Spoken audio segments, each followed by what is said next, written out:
Hi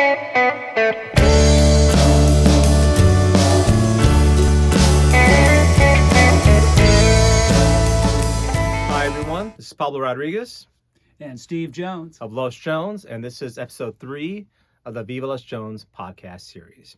Last episode, we took you behind the story of the song The Rail. Today, it's all about Reptile Revolution, which is our producer Craig Green's favorite song. So Steve, tell us, what's the story behind Reptile Revolution? So the setting of Reptile Revolution is an old farmhouse that's located on Baseline Road. Okay. Or used to be anyway. Mm-hmm.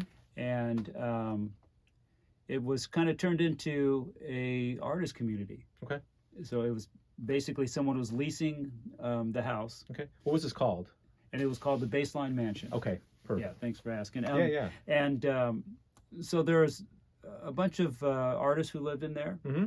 There was one guy that was leasing the building or leasing the house, and he would rent rooms out very, very cheaply. Okay. And so the residents that lived there could, they all worked some sort of job, but they also had plenty of time to create music and other forms of art. So made it affordable to live an artist's life, basically. Exactly. Okay, great. So the title itself, Reptile Revolution.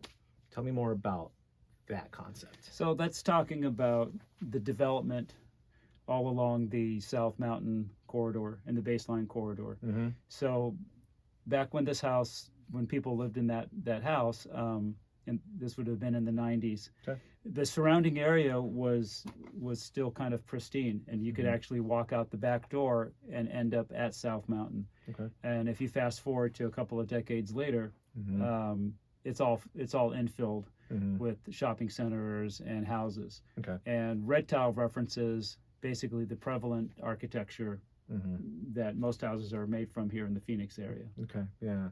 So like with lyrics in the song, I know like the mountains have disappeared, I believe is what the phrase is. The mountains have dissolved. Dissolved, okay. Yeah, and that references specifically that you used to have access from Baseline Mansion and other houses in that area to South Mountain. Okay. You just basically walk straight off the property up to South Mountain. And the view of South Mountain was, again, uninterrupted. Okay. Whereas now it's red tile roofs and all sorts of things that in the name of progress, I suppose. So looking back, it feels like a very nostalgic time in your life that you're kind of revisiting in the lyrics of the song that you told me you wrote just a few years ago. So when you think about that time, what are the key themes that come to mind? Well, I think that I and many of my friends were leading an artist's life where you had some sort of a part-time job just to kind of get by, but that most of your life was dedicated to your art, whether it was music or painting, sculpture, etc. And but it also describes the end of an era because of all the great things that used to happen at Baseline Mansion, the concerts, the jamming, collaborations, etc. And so it's describing the end of an era in two senses.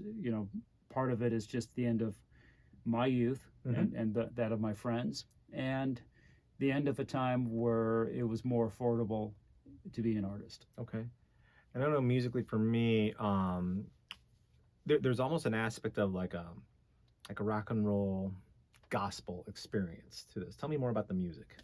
Yeah, I think I wanted this song to be a little bit different than the others, and with a slower pacing. And we were going for kind of a gospel type vibe.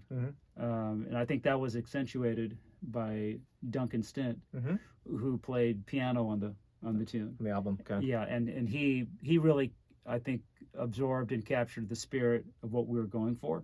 And he has a piano part on there that I think is gorgeous. Yeah. And is just right for the tune. Okay, awesome.